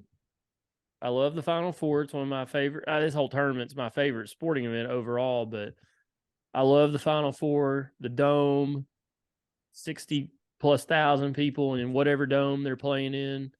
I just love it. Now it probably won't. I hope the games are good because right now they're just not interesting on paper just because of the names. Like I said, your diehards are going to watch it. Like me, casual fan, probably not. I think UConn beats Miami. Man, this next game, I don't know. I'm gonna say I'm gonna go with San Diego State. They've not been to the Final Four, but San Diego State's been a pretty decent basketball program for the last decade or so. Steve Fisher was their coach for a while. He was there, did some good things. They've been in the tournament consistently. So they've not been to the Final Four, but they've been in the tournament. They've been in some games not similar to this, I guess. I'm talking out of both sides of my mouth a little bit, but I think San Diego State finds a way to end the Cinderella run of the Owls, and then I'm going with UConn. I just think they're playing really well right now. UConn wins the title over the Aztecs and brings their 5th title back to Stores. The interesting thing about San Diego State is a lot of people don't remember in 2020, they were 30-2. About to be the 2nd overall seed in the NCAA tournament behind Gonzaga that year, who was an absolute war machine in 2020. If anybody remembers that, I think they were undefeated going into March. Maybe they had one loss, but it was Gonzaga and San Diego State and everybody else. And then the tournament got canceled. So San Diego State being 1 seed, that's huge. I mean, they don't have a whole lot of fans. I'm not saying that, but that would have been absolutely massive for San Diego State. And that got ripped away from them, like it got ripped away from everybody else. But when San Diego State's 30-2, that's a big deal. Don't leave out the Dayton Flyers that year. And Dayton, they were dang good that year. Yes, I'm glad you said that. I forgot about them. There was one team I was leaving out. So that's very interesting. But I watched the majority of that game. They played Alabama. They're just good. Like the first 2 rounds, they played a 12 and a 13 seed. I think I got that right. Yeah, 12 and 13 Charleston seed. and Furman. Yes, and you may look at that on paper and be like, okay, they won by double digits against a 12 and 13. Cool. How many teams this tournament have lost those games? Several. Yeah, I mean, if you win by double digits in any game in this tournament, that's big. And then they went out against the number 1 overall seed and controlled the whole game. Like they beat Alabama. It wasn't like Alabama was just out there missing wide open shots. Like San Diego State beat them. And I'll confess, I didn't get to watch any of the Creighton game. I heard the ending was a little shisty.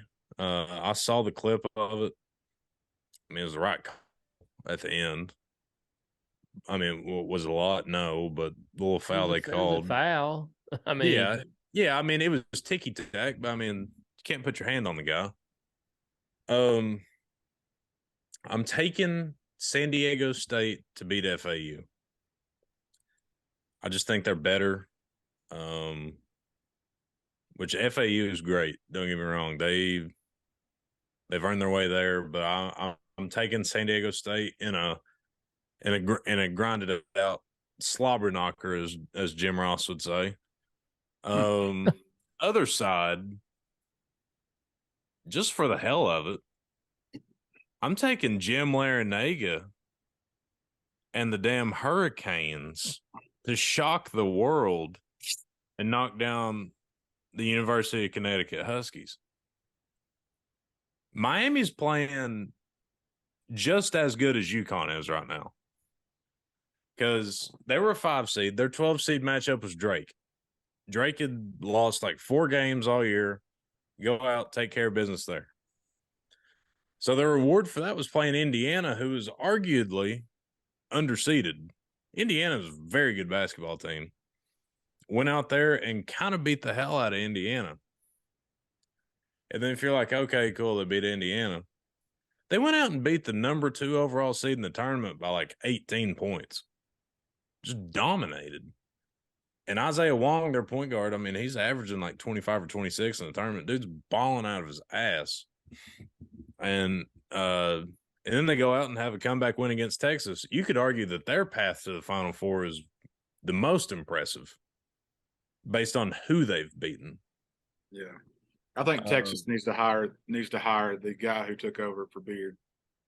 They did. Yeah, I think they already did. They Okay, did. good. Okay. He did. I've been working. I've been working, boys. Whew. He did a phenomenal job. He did, man. He did. Rallying them guys after all that bullshit that Beard put that program through and getting them to play just as good, if not better, than before that. Yeah. Hats off to him. Still, though, Jim Larranaga has been one of the best coaches in the country for 15 years. I love Jim Larranaga personally. I have no idea what's going to happen in that Miami-UConn game. If UConn went out there and won by 15, I'd be like, okay, yeah, I saw that coming. But if UConn went out there and if Miami just went out there and beat them, I'd also be like, yeah, I saw that, you know. But just for the hell of it, since both y'all picked UConn, I'm gonna pick Miami. I think this is Jim Larranaga's actual chance to shine. His first Final Four he's been to since he took George Mason on what most would call the OG Cinderella run. But I think San Diego State's cutting the nets down. Phew, I like it. I really do. I really do. They've got NBA size. They play havoc defense. Havoc. They can score with anybody. They can run. Honestly, if it ends up being San Diego State and UConn, I think that will just be like a basketball purist dream scenario based on how the last weeks went.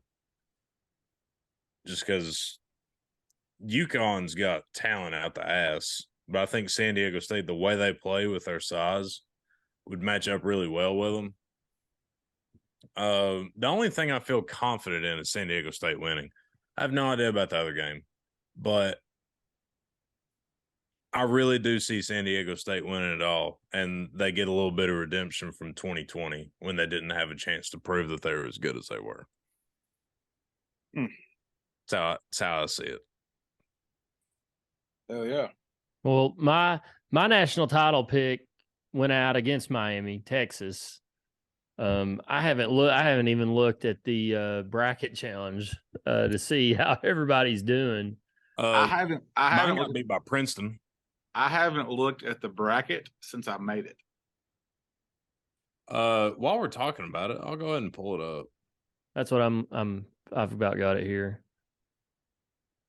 Our boy Landry Stanton is in first with our Parker Wiley dude that we don't know who he is. But there's a guy who I still don't know who he is.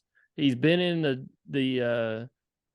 the pick group here for the last several years. Adam Gangster Boo Simzak. He's got UConn as the national champion. I believe is how that's supposed to be said. Okay. Show us your face. I'm looking down through here. I don't see anybody else that can move. Let's see. Max points. He is the only one, I believe. Well, no, here's Davey. Davey picked Arizona, though, in this group. Well, yeah, but he has UConn in national championship, so he could move up. He can't pass old boy because he's got UConn. He can't pass Gangster. No one else has any points available, it looks like, as I scroll even down to the bottom. So I don't think I picked the Sweet 16 right, like any of them. So I don't. If nothing happens, like if UConn loses, nothing changes, and it comes down to a tiebreaker between Landry and this Parker Wiley guy. But if UConn wins, it's going to vault those two up the leaderboard. But Davey can't pass the Gangster guy here. So interesting. Special shout out to Joey Cox. You're in 45th out of 45th in the bracket challenge. So I think personally you should pay for the gift card. Actually, that is a great point. He is locked up last place. Yeah, he has. Nobody can fall under him, and he can't pass anybody. Conley Underwood narrowly escaped the jaws of dead last. Close. How can Joey be that bad at picking? Here's another one in second to last. Carter High School boys basketball coach Tyler Kate. Come on, Coach K. Come on, Coach Kate. Good God. My good grief. Yeah, good grief. I'll have to have a chat with him next time I see him. Where am I on that list? I'm just curious. Did you put yours in as ZB team? Sure. That's him. Did you pick Arizona? Yep. That's him. You are 30th. Good. You're 1 point ahead of Osmond. In the Sweet 16, you got 2, 5. You actually got 8 of the Sweet 16. Okay. What about the Elite Eight? 1. You got one game. That's how you come in 30th, boys. Landry got 3, 5, 8. Landry got 12 of the Sweet 16. It's impressive. That's Well, I got 12. I got 12 only points. got 3 of the Elite 8 though. What's the funny left is side of the bracket. I never win these things. I always come in second. I'm the king of coming in second. I am the Rick Barnes of this damn thing. Never cut down nets, but I'm always in the picture. I had 12 points in the Sweet 16, but Landry got 8 points in the Elite 8. Hell yeah. That's where they separated. Boys, let's transition to baseball.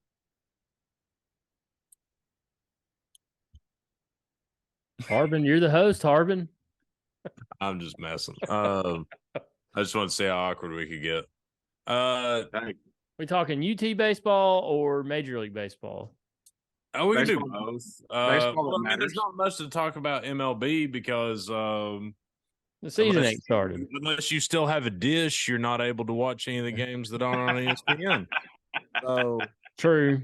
Sad. is MLB even playing this year? I don't know. I won't. I didn't know that it was opening day tomorrow until I was reading something today. That's how checked out I am. And you all know me. I'm a Cubs fan. I love baseball. I had no idea the season was starting tomorrow because I have no MLB channels on YouTube TV. It's pathetic. It is pathetic. Rob Manfred is bad for baseball. I think everybody that halfway follows the sport would agree with that. When COVID hit, they had an opportunity to win back 90% of the people that they lost over the last 25, 30 years. In reality, they just drove away more people. And the rule changes are stupid. I don't give a damn. I don't care if I sound like an old man sitting on my porch. The rule changes are dumb. The pitch clock's dumb. Yes. The bigger bases is dumb. If you watch the World Baseball Classic, you know that there is no problem with where baseball is right now. Manfred and the MLB just got bored and wanted to start changing shit. So MLB's dumb. I love baseball. Red Sox are going to win. Red Sox are going to go like 69-93. We're going to be dog shit. So hopefully we can string together something the first couple months, keep me interested. But anyway, Vols took on A&M this past weekend. Coming off a dreaded sweep against Missouri and bounced back for the most part. So, what do you think, Nease? Or Montana? I was at the Saturday game when they came back and took Griffin. It was a fun day. As you can see, I forgot my hat in the truck and I have an awful sunburn. I'm still on the fence with this team, kind of. This LSU series is going to say a lot. How well can they play away from Lindsey Nelson? They need to win 2 out of these 3 games against LSU. They have a gauntlet of a schedule coming up. They got LSU, Florida, Arkansas, and Vanderbilt. I'd say that they're not the next 12 games. It'd be great to go 8-4, basically meaning that we win every series. It's probably not going to happen. We can still go 8-4, but we may not win every series. We don't need to get swept. We need to, at least win one, if not win 2 games of these 3-game series on the weekends.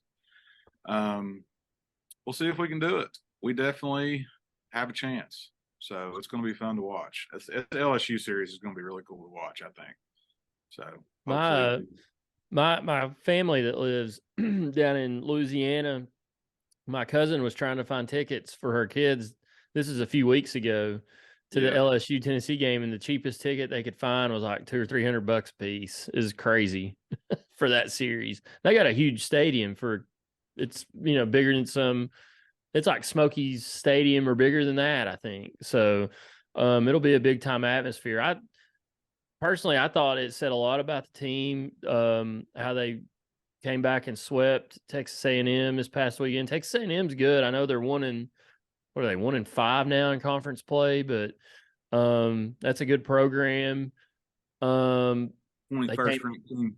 Yeah, I mean, they came back. The game you were at Saturday, they were up 4-2, fell behind 7-4, and came back and won 9-7 or something like that. I'll tell you what, that umpire behind the plate, and I am not a bash referee umpire guy, to be honest with you, but I sat there and watched strike 3 get called a ball on 3 different batters, and that really opened up Texas A&M going up in that game.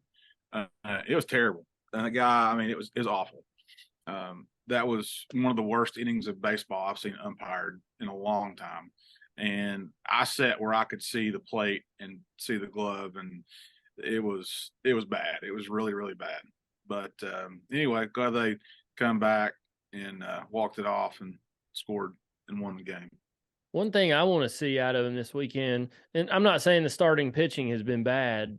It's not been bad, but it's been shaky, especially to start games. I want to see Dolander, Burns, and Beam come out and set the tone this weekend. I mean, they're all Americans, and come out and set the tone and carry these guys this weekend. Yeah.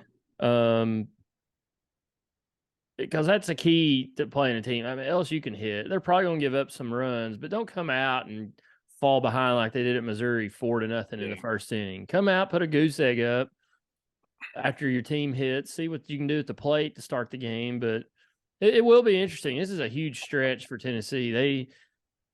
They could plummet in the standings, or they could, show that they're still an elite program. Yeah. I'm not saying they're not. It's just, it's hard.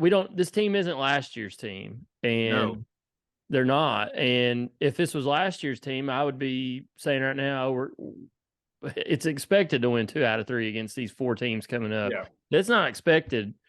It's not a given with this team this year. So if they go and win 2 out of 3 in a couple of these series and then go 1 out of 3 in the other 2, I'd probably be pretty good with that, because all 4 of those teams are top 10, top 15 teams. Am I wrong? It's 3, 5, 8, and 10, maybe something like that. And we're 12. I don't know where we moved. I think we're 10 now. We're now 10. Yeah. Yeah. Well, the thing is, though, out of however many weekend series that we have in the SEC, 3/4 of those are going to be against top 15 teams in the country. Yeah. I mean, Texas A&M was 21st. So. Right. And they're probably, let's just say patterns continue, they'll be like the damn 11 or 12 seed in the SEC tournament. Right. Like, it's just wild. But Nease is right. This isn't the same team from last year, in good and bad ways. But we can't expect the success that we had last year. That was alien shit. It was, man. Like, seriously, the first series we lost of the season was against Kentucky. Yeah. And we literally swept Vanderbilt, Florida. That's not normal. And that's why everybody was so pissed last year when they lost to Notre Dame, because this team was arguably the best team ever to play college, ever play college baseball. Yeah, it was insane. With a dude throwing 103. Yeah. But with that being said, this team is still very good this year. Yeah. And we can still have a lot of success. I will say in the next 12 games over the next 4 series, I think the barometer to where I will be like, yeah, I'm happy with that. Not I'll take that, but I'm happy with that. Would probably be go 7-5 or higher in that 12. If you can somehow go above 500 against those 4 teams, I would consider that a win. And anything on top of that, personally, would be a bonus. Let's say you win 2 of those series and sweep one of them. Cool, whatever, fine with it. I mean, you look at who we got. What you can't do is go under 500 and get lose a series and get swept in another, and then maybe win 2 out of 3 and 1. You can't do that. You're gonna have to go. You're gonna have to win at least 6 or 7 of these upcoming 12 games. I hadn't seen the updated standings this week. You got LSU at 1, who we play this weekend. Florida at 3, Vandy at 4, Arkansas at 6. So as of right now, our next 4 opponents are ranked in the top 6 in the country, in the SEC. And then you also got in here, you've got South Carolina's ranked 9th. We play them next month or in May at South Carolina. So they're back to their winning ways. That's crazy. 1, 2, 3, 4, 5, 6 of the top 10 are SEC. Also on the diamond, but the slightly smaller diamond, the Lady Vols softball team is whooping ass and taking names. Man, them girls are good. I watched I watched every game this weekend. They are good. They're awesome. They're playing great. Correct me if I'm wrong, but coming off the sweep against LSU, they also swept Alabama. Took 2 out of 3. 2 out of 3. I apologize. Yeah. Still 5 out of 6 from Alabama and LSU. That's humming it. Yeah, them girls are good. Yeah, they took 5 out of 6 against the number 10 and number 12 team in the country. Where are the Lady Vols ranked currently? They were 3. I'm looking that up right now. I'm assuming they stayed right where they were. According to MS ESPN, they are still number 3 behind Oklahoma, who's 30-1, Oklahoma State 29-2, Tennessee's 26-2. So they were 3rd. Let's see. Here's Softball America. That's another poll that is used sometimes. Tennessee's number 3 in that one. Last week we were 2. We won 2 out of 3 against the number 13 team in the country and dropped a spot. Go figure. It's a gauntlet. Go figure. But I mean, they're should continue on this path, win the SEC, get you a top 8 seed, and host your way to Oklahoma City. Don't choke in the supers. Karen. Calling you out. Also, big thing happening this weekend. Arguably the biggest thing happening this weekend. Yes. 2 nights of WrestleMania. What? Coming to you live from, go ahead, Nease. SoFi Stadium in Hollywood, California. WrestleMania goes Hollywood, the 2-night extravaganza. Let's see. I haven't looked up to see the matches on each night. They haven't. I'm looking at them right now. They haven't announced not 1 and not 2, but 90% of the matches have already been confirmed. Well, or maybe all of them have. Well, I'm looking on Wikipedia. It says they have the matches broke down by night, so we'll see how true this is. So, night 1, they have the United States champion Austin Theory versus John Cena. Oh, that is going to be the first match. I did see that. See, number 2 on night 1, Seth freaking Rollins versus Logan Paul in a singles match. That could be pretty good because those guys can fly around the ring. It is. Wow, I didn't know this was going on. I haven't really watched a whole lot lately. a 6-woman tag team match. Trish Stratus, Lita, and Becky Lynch. Yes. From our era, from the Attitude Era. Let's see here. Match 4, Brock Lesnar versus Omos with MVP. Match 5, one I'll be tuning into, Bianca Belair versus Asuka, however you say it. Asuka, that's right. I know better than that. Good Bianca's God. the champ. I wonder if she might lose her title because she's been champ since this time last year. So we'll see. And then rounding out the night is Charlotte Flair versus Rhea Ripley for the SmackDown Women's title. Let's see. Night 2, Harbin. Oh, some good matches here. Rumor has it Chris Benoit and Eddie Guerrero are going to wrestle. I heard Owen Hart's going to rappel down. Yep. Macho Man Randy Savage is going to come out, Miss Elizabeth. This can't be like the match. The Ultimate Warrior is going to cash in his Money in the Bank. Oh, okay, I see here. I was about to say, this can't be the match order. They had match number 6 on night 2 is Rey Mysterio versus Dominic Mysterio. I'm like, how is that the main event? But the main event is Roman Reigns versus Cody Rhodes. Oh, great. Wow, Edge is back against the Demon Finn Balor. There's rumors of Gangrel coming back for that because it's in Hell in a Cell, and they're gonna do a little brood thing. Really? Yeah, there's Too bad Christian can't be there. Well, he won't be there. He's still under contract with AEW. Oh, I didn't know. But Gangrel reportedly got flown into LA this week because Edge versus Finn Balor is in Hell in a Cell. Yes, I see that here. That Finn Balor's gonna have to win. You can't let that demon gimmick, because the demon gimmick lost last time. Yes, you can't let it lose 2 times in a row, or then it won't make a shit if you ever do it again. So I hate that because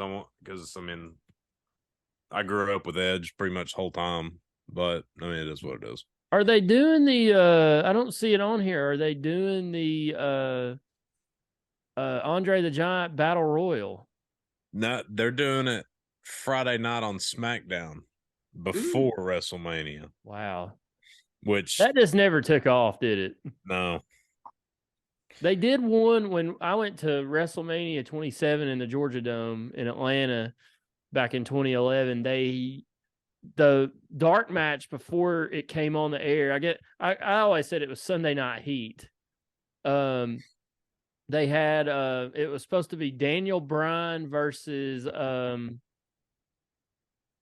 gosh, I can't remember who it was. And it turned into a lumberjack match out of nowhere. It was really strange. And then ever since then, they've had some kind of a battle royal. I mean, they've had some at several WrestleManias, but I'm going to look that up here because there was a match. Like when we walked in, it was before they came on the air. And there was like 30 guys in the ring. I am really looking Sheamus versus Daniel Bryan in a lumberjack match for the United States title. During the match, a brawl broke out between the lumberjacks outside the ring. That's right. And the match ended in a no contest. But Theodore Long came out and then called for a battle royal to take place, which the winner of the match was the Great Khali. Goodness. Wow. I am really looking forward to that main event. Roman Reigns, Cody Rhodes. I do think this is one of the first main events where a lot of people don't really know what to expect. Gut says Cody Rhodes. Mine says Roman Reigns retains and they let him hit that 1,000-day mark as champion. Which I learned today that first ever champ to defend his title at 3 straight WrestleManias without giving it up, Roman Reigns. He's the only one to ever do it, which is kind of crazy when you think about it. Wow. Yeah. I read that today and kind of blew my mind. I heard he might take some time off. All right, so our 40-minute free window cut out as Nease was talking about Roman Reigns. We have zero revenue stream, so just remember that, Landry Stanton. If you do win the $50 Alumni Hall gift card, just know that it's out of the kindness of our hearts. Yes. Also, if you don't want us to be cut off mid-sentence, donate to the cause. We all have Venmo. We can pay for the Zoom membership that way. I have zero desire to do it out of my own pocket, but if it bothers you that bad, throw some money and we'll look into it. I did, a buddy of mine actually, I can't remember what episode it was. It was a few weeks ago. Like, we had cut off or something, and I had went to the bathroom and came back, and when we hit record again, I didn't shut the door behind me. And so, like, 1 second the door's closed, the next second the door's open, and he said, "How did that door open like that?" So I had to tell him like what we do. So Josh Ballard, if you're listening, we take the cheap and easy way out because, like Harb said, we have no money. We have no revenue stream, no sponsors, nothing. It's just us. So we take the free Zoom session for 40 minutes and record that way. So, but yeah, I was saying, I heard Roman Reigns, Harb, you may know this, might take a hiatus for a little while because he's been going at it now for 3 years with no breaks at all. Yeah, I mean, he's earned it. He's been champ for going on 3 years. It will be in April or May. Will be 3 whole years, or SummerSlam, I think, is when he officially won it. But yeah, the dude earns it. It's been a really cool run, especially with 4 or 5 years ago when he had to take a leave of absence due to leukemia, and then when they were doing the Thunderdome during COVID, he wasn't there because his immune system due to that. So it is cool that like he's done all this outside of like the actual storyline and whatnot. But I truly don't know what direction they're going to go. I don't know if they're going to ride out the gravy train as long as they can, or if they think it's time for the American Nightmare to take over and get some fresh blood and have, for lack of a better term, like a true American hero per se. And I think that's why I'm looking forward to it so much, because I really don't know what they're going to do. But I think it's going to be a banger regardless. That's what I miss about the old days, man. Everybody knows what's going to happen anymore. Yeah. I tweeted the first, it's 25 years ago tonight, as we're recording this, that Stone Cold beat Shawn Michaels at WrestleMania 14 with Mike Tyson ringside as the enforcer. And that's when JR famously said, "The Austin era has begun." And, but back then there was no, the internet was out there, but it wasn't like it is now. I remember watching that pay-per-view and going on to the WWF's website, and it took me like 5 minutes to get on it because the connection was so slow. But that dial-up days. But yeah, it's crazy because like back then, of course, I was middle school, high school. I went into like, what's going to happen here? But now you can kind of like, this is going to happen, or I read this is going to happen. It's kind of taken a lot of that surprise out of it that we had when we were younger, I guess. But I kind of miss those days of wrestling when there was no Twitter or Facebook or message boards and all that stuff. WWE stock is doing really well right now, by the way. It's up almost 7% the past month. I know they're getting ready, or they've been entertaining the offer McMahon has of selling. So, up almost 7 points the last month. Well, Vince McMahon came back as chairman, 6 weeks ago, 2 months ago, something like that. So, there's a pretty easy indicator, even though it wasn't a necessarily popular decision based on most wrestling fans. But I think it's going to be a great show. 2 nights. I don't know if I love the 2 nights of WrestleMania.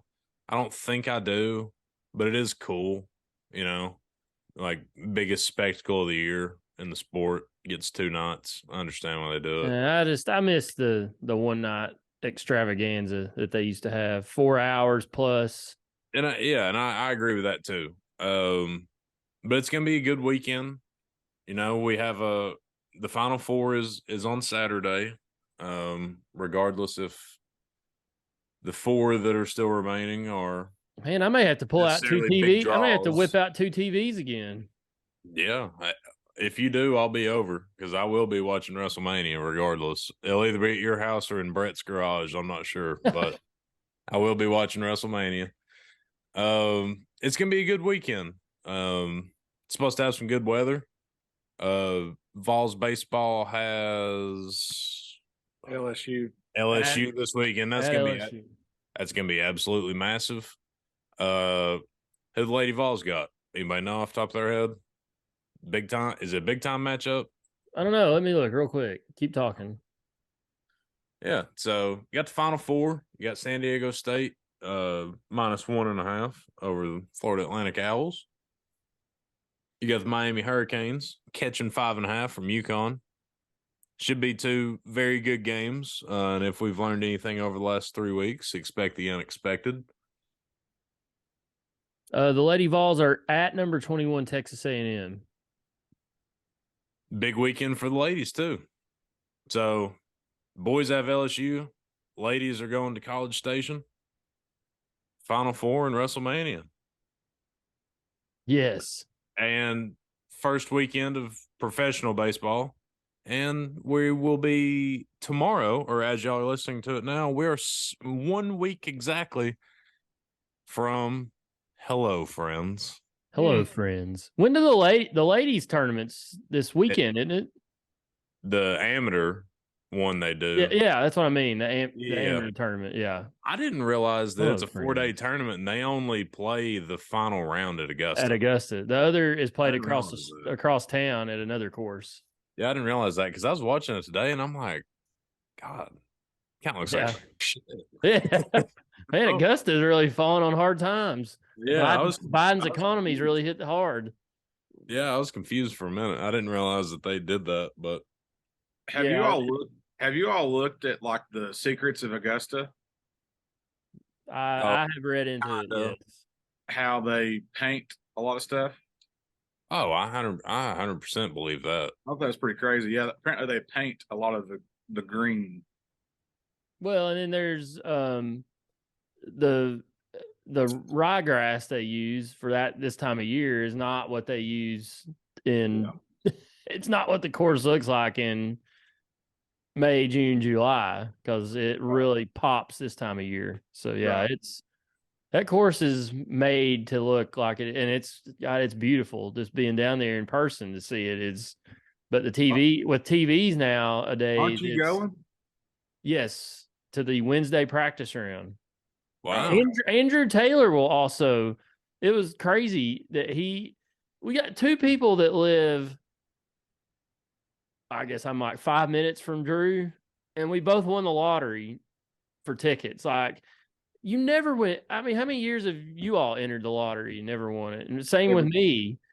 I know a couple people that have won it in the past, but it was just crazy. 2 people 5 minutes from each other won the lottery for the same day. It's just crazy. My papa won it like 3 or 4 years in a row. It was the craziest thing I'd ever seen. That is wild. I've still yet to draw my name. It is what it is. I will go one day. I swear by it.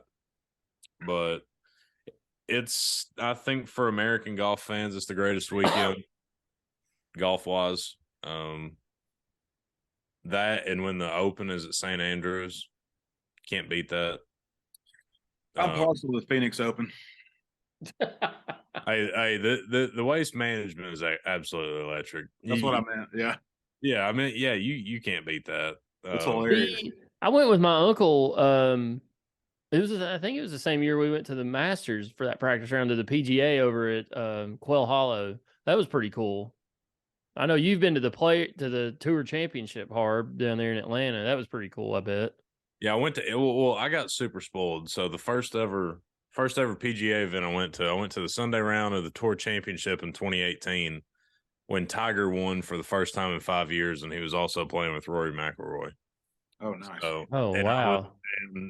in that mob on 18, me, Austin Hayes, Logan Sheridan, Brandon Yes. Watson were firmly planted in the direct middle of that mob. It's probably the coolest sporting event that I've been a part of live. But also, Austin and I, we got to go to a practice round for the PGA when it was at Kiowa 2 years ago. Oh yeah, I remember that. And that place is unreal. That was really awesome to see in person as well. I will. Y'all ever been to the Knoxville Open? I have several times.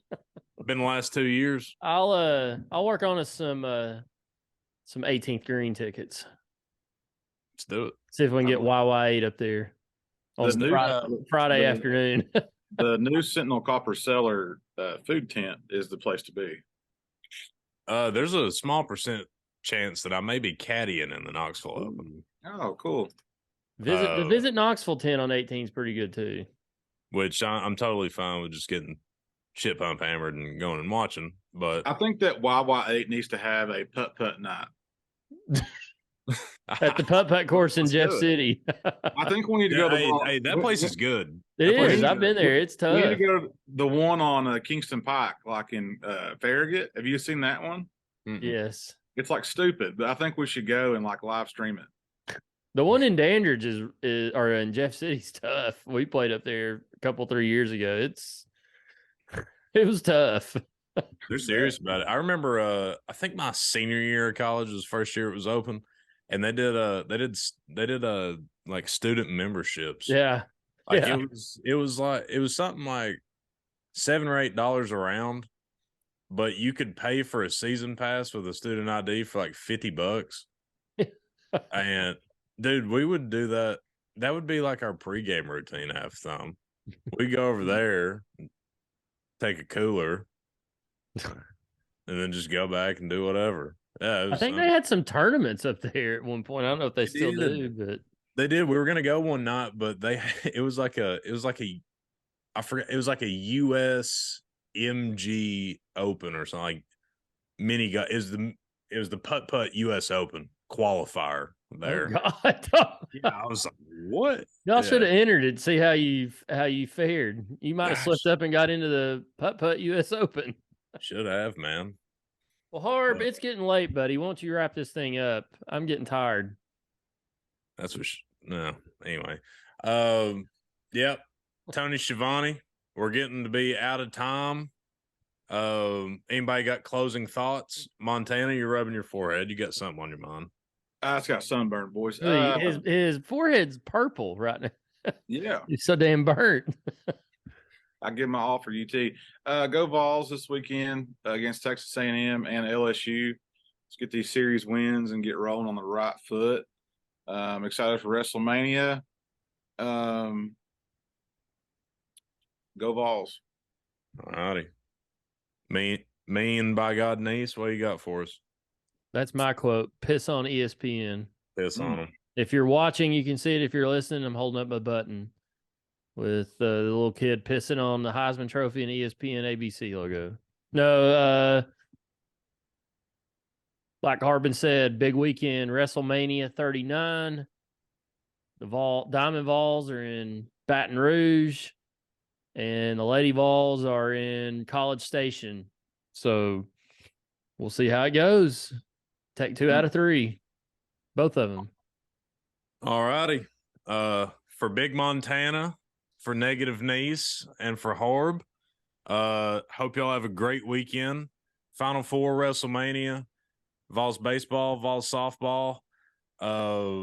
This time next week, you'll be listening to this while the morning rounds of the first round of the Masters is going on. I'm sure Charlie Hoffman's probably not in the field, but somehow he'll be leading that for the first round. But with that being said, we are out of time. Thank you for your time. And this has been the Section YY podcast.